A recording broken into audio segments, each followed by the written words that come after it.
تو خیر میں عرض کر رہا تھا حضور صلی اللہ علیہ وسلم نے ویلفیئر اسٹیٹ کی بنیاد رکھی. من ترک مالا فلورثته ومن ترک کلا او ضیاعا فالی وعلیہ. لیکن اس بیت المال کو قومی عروج تک جناب فاروق اعظم رضی اللہ تعالی عنہ نے پہنچایا. یہ وہی جناب فاروق اعظم رضی اللہ تعالی عنہ کہ 2 یا 3 دن پہلے حیدرآباد کے اندر جن کا پتلا جلایا گیا. جناب فاروق اعظم رضی اللہ تعالی عنہ سارے صحابہ رسول اللہ صلی اللہ علیہ وسلم کے مرید ہیں، لیکن جناب فاروق اعظم رضی اللہ تعالی عنہ کو یہ اعزاز حاصل ہے کہ حضور کے 1,44,000 صحابہ میں سے حضور صلی اللہ علیہ وسلم کی مراد صرف فاروق اعظم رضی اللہ تعالی. اور میرے بھائیو یہ جو پتلا جلایا گیا ہے یہ بھی ویسے نہیں جلایا گیا. جناب فاروق اعظم رضی اللہ تعالیٰ نے وہ پھینٹا دیا ہے ایران کو، وہ پھینٹا چڑھایا ایران کو، ان کے تخت و تاج کو تاراج فرمایا ہے، اپنے قدموں میں روندا ہے. آج کا پجاری آج بھی جناب فاروق اعظم رضی اللہ تعالیٰ کو ہضم نہیں کر سکتا. ایرانی کبھی بھی 14 صدیاں گزر گئی ہیں، وہ جناب فاروق اعظم رضی اللہ تعالیٰ کو ہضم نہیں کر سکے. ان کو انہوں نے کبھی قبول ہی نہیں کیا. ایوب خان کے دور میں آپ اگر آپ جانتے ہیں کہ پاکستان بڑا پاورفل تھا اس وقت، ایٹمی ہتھیار تو اب بھی ہیں، لیکن حیثیت ہماری پاکستانی قوم کی یا تو پاکستانی حکمرانوں کی عالمی برادری کی نظر میں کیا ہم سب کو بدل. لیکن اس وقت یہ وہ دور تھا کہ جب پاکستان اپنے عروج پر تھا، پاکستان پر 1 روپے کا قرض نہیں. تو ایوب خان کے پاس ایران سے وفد آیا اور اس نے ریکویسٹ کی، سرکاری وفد آیا کہ ہم سب مل کر پوری اسلامی برادری ہم ایکا کریں کہ ہم سیرت طیبہ سے، سیرت النبی صلی اللہ علیہ وسلم سے جناب فاروق اعظم رضی اللہ تعالی عنہ کی سیرت کو مکمل طور پر ختم کر دیں. ایوب خان نے انہیں جواب دیا، کہا کہ اگر تم پوری تاریخ اسلامی سے، سیرت طیبہ سے اگر جناب فاروق اعظم رضی اللہ تعالیٰ کے بات کو ختم کرو گے تو پھر تمہارے دامن پیچھے رہے گا کیا؟ کچھ بھی نہیں.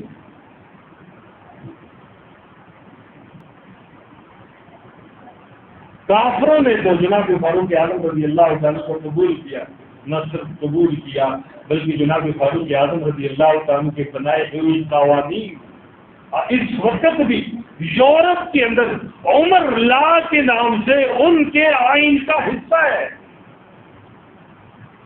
بلکہ ناروے کے اندر جو چھوٹے بچوں کو الاؤنس دیا جاتا ہے اس الاؤنس کا نام ہی عمر الاؤنس ہے. دنیا کا کافر کو قبول کر کے عمر کو اور عمر کے قوانین کو، لیکن دشمنان اصحاب رسول کو آج بھی ان کی حالت سے نہیں اتر رہا. آپ حیران ہوں کہ عمر کو جس شخص نے قتل کیا تھا، حضرت عمر فاروق رضی اللہ عنہ کو جس نے شہید کیا تھا، اس کا نام تھا ابو لولو فیروز مجوسی. اس وقت بھی اس کی علامتی مزار اور قبر ایران میں موجود ہے، اور روافض اس کے چڑھاوے چڑھاتے ہیں اور منتیں مانگتے ہیں اس کے مزار. میں عرض کر چکا ہوں کہ یہ وہ قوم ہے کہ آج تک انہوں نے سچے دل سے یا جھوٹے دل سے بھی جناب فاروق اعظم رضی اللہ تعالیٰ کو قبول نہیں کیا. اس کی مین وجہ وہی ہے جناب فاروق اعظم رضی اللہ تعالیٰ نے جب کسرا پر چڑھائی کی اور جناب رسول اللہ صلی اللہ علیہ وسلم کا فرمان پورا ہوا اور کسرا کا تاج و تخت جناب فاروق اعظم رضی اللہ تعالی عنہ کی خدمت میں لایا گیا، تاریخ گواہ ہے، سیرت طیبہ گواہ ہے، جناب فاروق اعظم رضی اللہ تعالی عنہ نے اس تخت تاج کی طرف رب کعبہ کی قسم نظر اٹھا کے گئی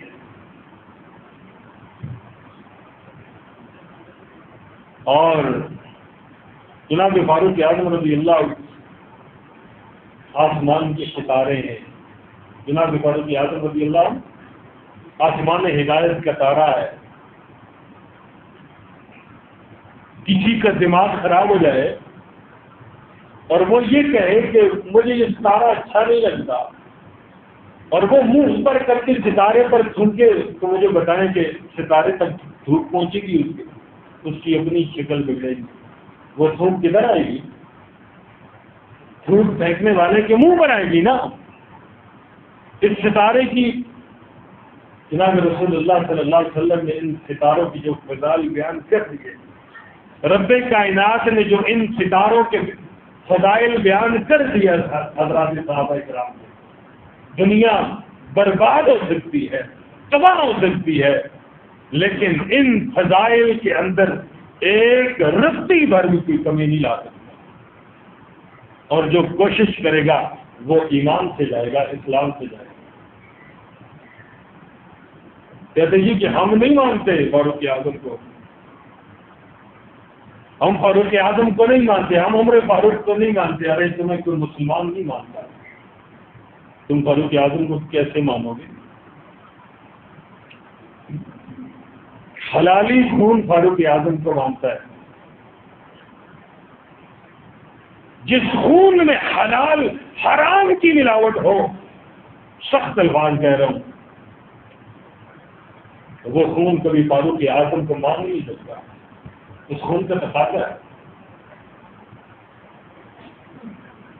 تو جس ویلفیئر اسٹیٹ کی بنیاد جناب رسول اللہ صلی اللہ علیہ وسلم نے رکھی ہے، اس ویلفیئر اسٹیٹ کو بام عروج تک جناب فاروق اعظم رضی اللہ تعالی عنہ نے پہنچایا۔ میں چھوٹا سا واقعہ مربت بھی ختم ہو گیا۔ آپ حضرات جانتے جناب فاروق اعظم رضی اللہ عنہ مدینہ منورہ کی گلیوں میں گشت فرمایا کرتے تھے، اور آنکھیں بند کر کے نہیں بلکہ آنکھیں کھول کے، کانوں کو بند کر کے نہیں بلکہ کانوں کو کھول کے دل کی کھڑکیوں سے لوگوں کی غم سنتے تھے، لوگوں کے دکھوں کو کا مداوع فرماتے تھے۔ ایک رات ہے، فاروق اعظم رضی اللہ عنہ گشت فرما رہے ہیں، ایک گھر کے سامنے سے گزرے بچے رو رہے، ایک بچہ رو رہا ہے اور بڑی زور سے رو رہا ہے، بڑی سخت آواز رونے کی، بچے روتے رہتے ہیں۔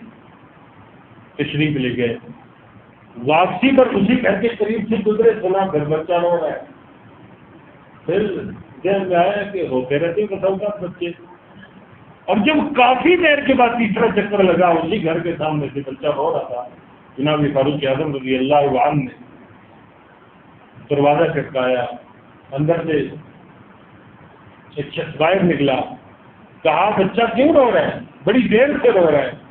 کہا جی کہ بچے کو اس کی ماں دودھ نہیں پلا رہے۔ کیوں نہیں دودھ پلا رہی ہے؟ بچے کو دودھ نہیں ملے گا تو بچہ روئے گا۔ عمر کتنی ہے بچے کی؟ 1 سال عمر ہے، دودھ کیوں نہیں پلا رہی؟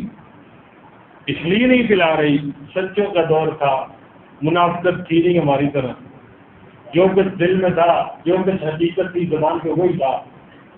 کہہ دیا کہ بچے کی ماں اس لیے دودھ نہیں پلا رہی کہ حضرت عمر کا قانون ہے کہ جب بچہ تھوڑا بڑا ہو جائے اور ماں کا دودھ چھوڑ دے اور دوسری خوراک پہ آ جائے، عمر رضی اللہ عنہ اس بچے کا وظیفہ مقرر کرتے ہیں۔ بچے کی عمر تو 1 سال ہے، لیکن اس کی ماں اس کو دودھ اس لیے نہیں پلا رہی تاکہ یہ کھانا کھانا شروع کر دیں، تاکہ عمر کی خدمت میں پیش کر دیں، اور عمر رضی اللہ عنہ اس بچے کا وظیفہ مقرر کر دیں۔ حضرت فاروق اعظم رضی اللہ تعالی عنہ اپنے آپ کو مخاطب کیا، عمر پتہ نہیں کتنے بچوں کو تو نے رلایا ہوگا، معلوم کتنے بچوں کو تو نے رلایا ہوگا، کتنے ہی بچوں نے فقط وظیفے کے لیے، وظیفے کے حصول کے لیے بے وقت کھانا شروع کیا ہوگا۔ تو ان کو حکم دیا کہ بچی کو دودھ پلائیں، صبح دربار میں آئیں، عمر کے بعد آئیں، اور دربار کوئی شاہی دربار نہیں، وزیر اعظم ہاؤس نہیں تھا، ایوان صدر نہیں تھا، مسجد نبی تھا، مسجد نبی میں آئیں اور بچے کو لے کر کے آئیں، بچے کا وظیفہ جاری ہو جائے گا۔ اور صبح جناب فاروق اعظم رضی اللہ عنہ نے قانون بنایا ہے کہ بچے کو دودھ چھوڑنے پر نہیں بلکہ بچے کی پیدائش سے اس کا وظیفہ مقرر ہے۔ آج دنیا ایک کفر فاروق اعظم رضی اللہ تعالیٰ کے ان قوانین کو مانتی ہے اور من و عن تسلیم کرتی ہے، اور ان قوانین کو اپنے آئین کا حصہ بناتی ہے اور اپنے ممالک کے اندر ان کو رائج کرتی ہے۔ کوئی چوڑا، کوئی مخلی، کوئی اگر میں اب کیا کہوں، اگر کوئی جناب فاروق اعظم رضی اللہ تعالی عنہ پر تبرہ کرتا ہے، اچھا نہیں سمجھتا، فاروق اعظم رضی اللہ تعالی کی ذات پر کوئی اثر نہیں۔ اللہ رب العزت نے اپنے قرآن پاک کے اندر، کلام اللہ کے اندر قانون بنا دیا، فرمایا وَكُلًّا وَعَدَ اللَّهُ الْحُسْنَىٰ، فرمایا وَالصَّابِرُونَ الْأَوَّلُونَ مِنَ الْمُهَاجِرِينَ وَالْأَنصَارِ وَالَّذِينَ اتَّبَعُوهُم بِإِحْسَانٍ رضی اللہ عنہم ورضوا عنہ۔ یہ وہ تمغے ہے، یہ وہ نشان حیدر ہے جو اللہ رب العزت نے جناب فاروق اعظم سمیت 1,44,000 صحابہ اکرام رضوان اللہ علیہ مجمعین کو رب کائنات نے عطا فرمایا ہے۔ اللہ رب العزت سے دعا ہے، اللہ رب العزت ہم سب کو صحیح معنوں میں جو کچھ کہا سنا اس پر عمل کرنے کی توفیق نصیب فرمائے۔